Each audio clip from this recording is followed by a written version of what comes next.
Nous sommes le 9 janvier 2017 et nous sommes dans le talon de la botte italienne.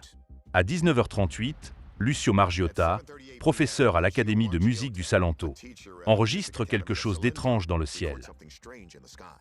Un orbe lumineux semble flotter dans le ciel. Ensuite, il s'étend lentement en une forme allongée semblable à un cigare et continue à s'étendre jusqu'à ce qu'il forme un beignet circulaire. La lumière se met en phase ou passe d'une teinte verdâtre à un blanc. Ensuite, la lumière reprend sa forme et sa couleur d'origine avant de s'éteindre. Quand nous regardons le ciel, il y a certaines choses que nous nous attendons à voir là-bas. Une étoile vraiment brillante, un drone, un satellite, un météore. Mais ce que nous voyons dans cette vidéo ne ressemble à aucune de ces choses. La vidéo de Lucio n'est que la dernière en date en un millénaire de spectacles étranges sur l'Italie. Le mythe romain regorge de dieux qui se comportent de manière étrange qui ressemblaient souvent à des lumières étranges dans le ciel. L'historien romain Tite Live a écrit sur les navires fantômes vus scintillant dans le ciel. Les peintures classiques représentent ce qui semble être des soucoupes volantes. Et cela ne s'est pas arrêté à la Renaissance. En octobre 1954, des ovnis ont en fait arrêté un match de football en Italie. 10 000 personnes ont été témoins d'étranges navires dans le ciel.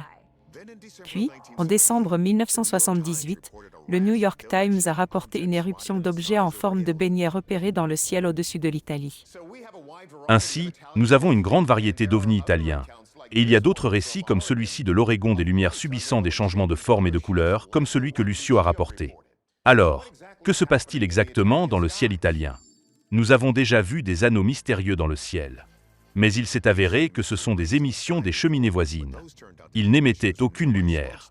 Alors, tournons-nous vers notre expert dans tout ce qui concerne la météo, Dina Terfort. Le temps était assez calme avec seulement des nuages épars. Il ne s'est donc rien passé pendant cette période particulière pour suggérer tout type d'activité électrique. D'un orage ou de quelque chose comme ça, par exemple. Je me demande donc si cela pourrait être lié aux anneaux qui se forment autour du Soleil, appelés halo et syndog. Il y en a des similaires autour de la Lune. Lumière passant du Soleil ou de la Lune est courbée et réfractée par des cristaux de glace qui sont très hauts dans l'atmosphère et vous verrez un halo parfois brillant autour de cette source lumineuse. Certains ressemblent presque à des ovnis, avec une grande différence. Mais tu verrais toujours la source de la lumière, que ce soit le Soleil ou la Lune au centre de ce halo. Alors qu'ici, dans cette vidéo, cette source lumineuse centrale est bloquée. Marc D'Antonio, astronome et concepteur d'effets vidéo, note que Lucio a zoomé au grossissement maximal de son appareil photo, ce qui peut exagérer les distorsions de l'image. Il a été tourné avec l'appareil photo d'un téléphone portable, et ils ne sont tout simplement pas très doués pour prendre des photos de nuit. Il se peut que l'appareil photo lui-même peut avoir des problèmes au niveau de l'objectif. Voyez, au fur et à mesure que la mise au point se fait et se défait, c'est presque comme s'il y avait de l'humidité sur l'objectif. Et il obtient juste des artefacts vidéo. Je veux dire, s'il y a un peu d'humidité sur l'objectif, vous pouvez réellement créer des objets vraiment kaléidoscopiques à partir de votre appareil photo. Mais alors que D'Antonio dit que le problème de lentille pourrait créer l'image circulaire et le phasage, il ne peut toujours pas identifier la source originale de cette lumière dans le ciel. Il exclut l'utilisation d'un laser ou d'un projecteur, car il devrait se refléter sur les nuages. Et la nuit était claire. Je ne dis pas que ce n'est pas un véritable objet volant non identifié. C'est donc un mystère. Nous ne savons pas exactement ce que c'est. Il n'y a actuellement aucune explication officielle pour cette vidéo de la part du gouvernement italien. Si la lumière provenait d'un drone, d'un avion ou d'un hélicoptère, on pourrait penser qu'il l'aurait dit. Donc, notre verdict, c'est un véritable ovni. Et en l'absence de toute autre preuve, cet objet reste non identifié. Italie, novembre 2021. Un passager d'un train traversant la campagne italienne à toute vitesse remarque quelque chose d'étrange à l'extérieur de sa fenêtre et commence à enregistrer. 3 lumières oranges en formation triangulaire flottant dans l'air au-dessus de l'horizon. Zoomons. Les lumières ne semblent pas seulement être des orbes, mais elles brillent également. La vidéo est publiée sur les réseaux sociaux et fait rapidement sensation. De nombreux commentaires sur la vidéo évidemment liés à ce motif lumineux. À l'ovni triangulaire typique, affirmant qu'il s'agissait d'une sorte de vaisseau spatial extraterrestre. Tony Harry, journaliste MJ Bagna, dit que ce genre de réaction ne devrait pas être surprenant. L'Italie a une histoire assez riche sur les ovnis. Au début des années 1950, un match de football entier a été interrompu dans la ville de Florence. Lorsqu'une foule de 10 000 personnes dans le stade a levé les yeux et a vu une poignée d'étranges ovnis de forme ovale voler au-dessus d'eux. Même avant cela, un ovni s'est écrasé en 1933 aurait été le catalyseur d'un programme secret dirigé par l'une des personnalités les plus célèbres d'Italie. Certains pensent que Mussolini, le célèbre dictateur italien, avait un programme secret de chasse aux ovnis. L'idée était qu'en 1933, un ovni s'est écrasé en Italie, et que Mussolini aurait embauché le célèbre pionnier de la radio, Guglielmo Marconi, pour découvrir quelle était cette technologie.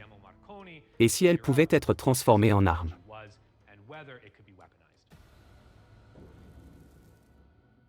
Le Centre italien d'études OVNI a documenté près de 10 000 cas sur une période de 50 ans. Et nous avons déjà rendu compte de certains d'entre eux, y compris cet événement anormal sur lequel nous avons enquêté l'année dernière. Ce triangle pourrait-il être quelque chose de lié? Nous avons demandé l'avis de notre expert. Nous commençons avec l'analyste vidéo judiciaire, Michael Primo. Notre première question est la suivante. Les images ont-elles été manipulées d'une manière ou d'une autre? Les lumières semblent réelles, du moins à mon œil nu.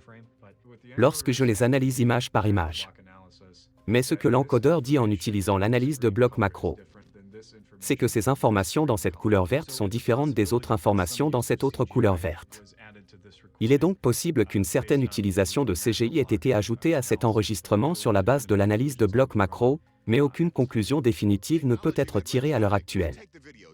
Reconnaissant ce signal, nous apportons la vidéo à l'astronome et concepteur d'effets vidéo, Marc D'Antonio, pour voir s'il pourrait s'agir d'un avion. Je ne pense pas que celui-ci soit un avion car une lumière d'avion de cette luminosité serait les feux d'atterrissage et les avions ont généralement que 2 phares d'atterrissage, voire un seul, dans certains cas mais pas 3. Maintenant vous pourriez dire, eh bien, est-ce une pile d'avions, les uns plus éloignés des autres, formant un triangle logique de cette perspective. Mais ces lumières semblent avoir la même luminosité. Et si vous empilez les avions comme ça, l'avion le plus éloigné sera plus loin, à plusieurs kilomètres derrière le premier avion de la ligne, et paraîtra un peu plus sombre et plus petit que celui de devant. D'Antonio exclut tout avion commercial ou militaire, mais il croit qu'il y a un indice sur le mystère dans la vidéo. Si vous regardez attentivement lorsque ce train est en mouvement, il passe devant un panneau le long du chemin. Le panneau est maintenu par 2 jambes, et cet objet passe devant l'une de ces jambes. Les lumières ne disparaissent pas lorsque le train passe devant le panneau extérieur. D'Antonio pense que c'est parce que cet objet mystérieux n'est pas réellement devant le photographe. Je pense qu'il s'agit d'un luminaire qui reflète dans la fenêtre d'un des sièges de train adjacents. Mais lorsque nous demandons à l'écrivain scientifique Mick West d'étudier la vidéo, il n'est pas d'accord. Je ne pense pas que ce soit un reflet. D'une part, c'est la seule lumière réfléchie que vous pouvez voir. Si c'était un train avec beaucoup de monde, on s'attendrait à en voir plus. Et quand la personne qui filme déplace la caméra, vous voyez ces morceaux de saleté sur la fenêtre bouger.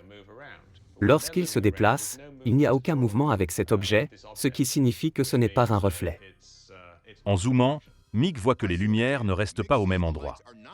J'ai pris la vidéo et j'ai essayé de stabiliser les lumières sur l'écran pour qu'elles restent toutes exactement dans la même position. Et vous pouvez voir que ce n'est pas comme un seul objet solide. Il semble se déplacer de manière quelque peu indépendante. Une autre chose que vous remarquerez est que la distance entre les lumières et la limite des arbres diminue progressivement. Nous avons donc des objets oranges qui semblent dériver lentement vers le bas. West estime qu'il existe une lumière orange qui correspond à cette attente. Des fusées éclairantes militaires. Ils sont attachés à de petits parachutes, donc ils descendent assez lentement. Et ils brûlent pendant environ 1 minute ou 2, puis ils tombent généralement. Notre verdict, c'est un tirage au sort. On ne peut pas expliquer pourquoi les lumières ne passent pas derrière le panneau, mais on ne peut pas non plus appeler cela un reflet. On ne peut même pas dire avec certitude que c'est réel. La théorie de l'éruption militaire semble juste, mais nos experts ne sont pas unanimes. Tant que nous n'en savons pas plus, nous devons dire que cela reste non identifié. Merci d'avoir regardé la vidéo, abonnez-vous pour les prochaines vidéos.